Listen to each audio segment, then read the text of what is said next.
Because the sum function is so widely used in Excel, there are two icons that you could consider using and also a keystroke shortcut. The average function is also widely used, and although it doesn't really have a shortcut, there are some techniques that you might want to use as you work with that function as well. In this worksheet, we want to get a total in cell G2. Anytime you want to add up numbers from the left, you could take advantage of either the icon found on the Home tab, far right. It's the Greek letter sigma. It's referred to as AutoSum, although we don't see that term there. Click this once. You see what Excel is about to do. You can press enter. And after working with this for a bit, you'll realize it's practically foolproof. We can double click that icon and it gets the job done. That feature is also designed to automatically look upward for numbers. So if we click on cell B8 and use that button, or its identical companion found on the Formulas tab, far left, AutoSum, click it once, we see what's happening. Of course, we could have double clicked, but we'll click it again. We've got a total that way. Occasionally, you might have a situation like what we're seeing here in cell H6. We might want to be adding up those three numbers from the left. If we click the AutoSum button from either of its locations, Excel looks upward first. Now, we don't have to erase the bad guess. We'll simply highlight the other cells. Hold down that left mouse button and drag across the cells that we do want to add up. Then we can press enter.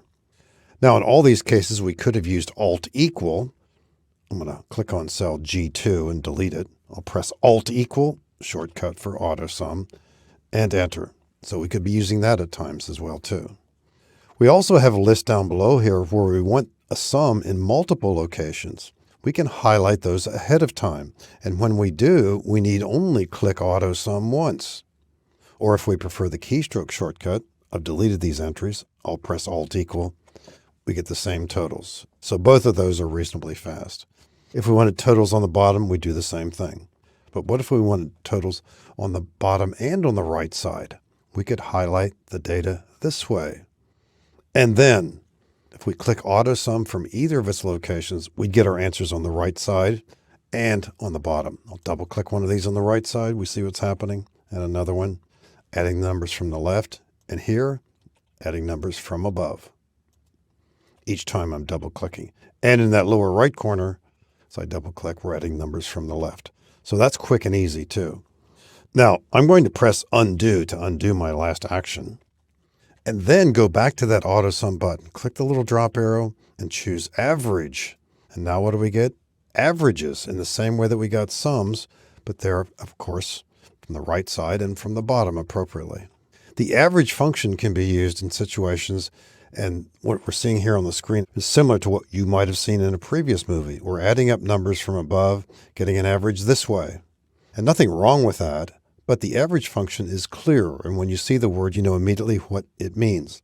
But when you're typing the function, many times you'll type it all, nothing wrong with that. But when you see it in the list, you can double click also. Double click it, and we want to average these cells here. And enter. So the average function has a shortcut in that sense, and also the way we used it here.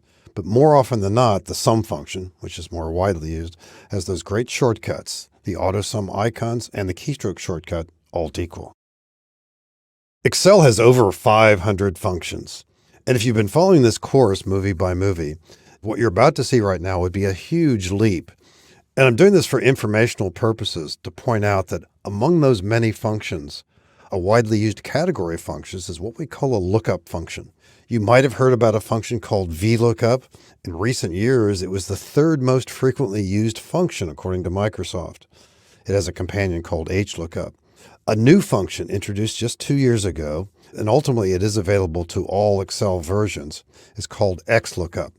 And just a quick look at this gives you some insight into the capability of functions in Excel. Imagine a scenario where we've got a huge list over in columns A, B, C, and D. And for whatever reason, we've got another list here, and we need to pull out the employee names based on these ID numbers. Now, how long would it take you to do this? If you are familiar with sorting, you might sort the list, sort this list right here, this small list, and also sort the list off to the left. But that's a lot of moving back and forth, and it's going to take some time. But the function we're about to use gives us some insight, not only into how this particular function works, but also functions in general. Now, Ahead of time, you might have heard about lookup functions, and you should be clued into the idea that when you want to explore a little bit with functions, go to the Formulas tab up in the ribbon. And this could be intimidating if you let it be because there's so many functions. Maybe you're working with dates and times. If you click this option here, you'll see some functions related to those capabilities. Here's lookup and reference.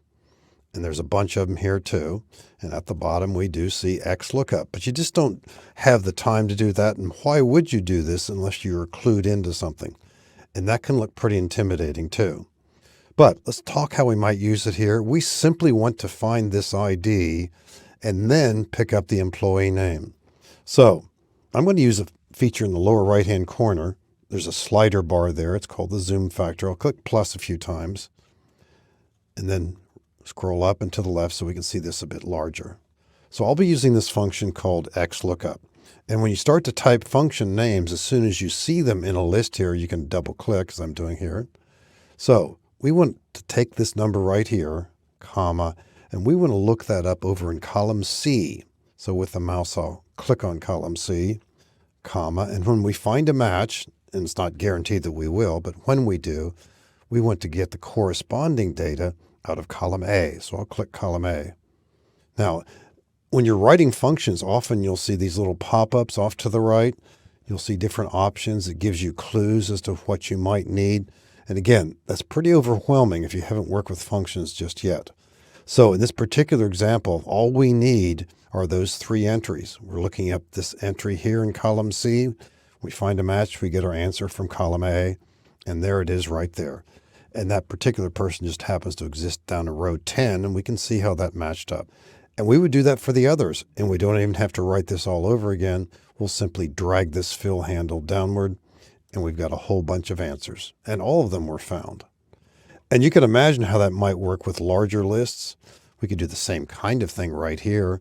And off to the right, that looks complicated simply because the columns are not wide enough. So I'll hold down the left mouse button and move over there and drag those columns a little bit. There we go. And here too even. So what would we do here? It's not uncommon to have different lists, possibly in different locations even, and you're trying to match them up or pull them together. What these two lists have in common are social security numbers. And so what we would be doing here perhaps is taking these two lists, putting them side by side for a while and saying in effect, let's build on this.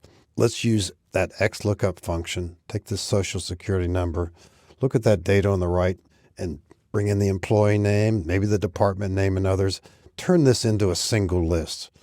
Now those are big, important uses in Excel. And it just provides a little bit of insight into how certain functions can be used. They might be quite sophisticated if you've never used other functions before, but Excel is filled with all kinds of amazing tools, and many of them are functions found on the Formulas tab in the ribbon.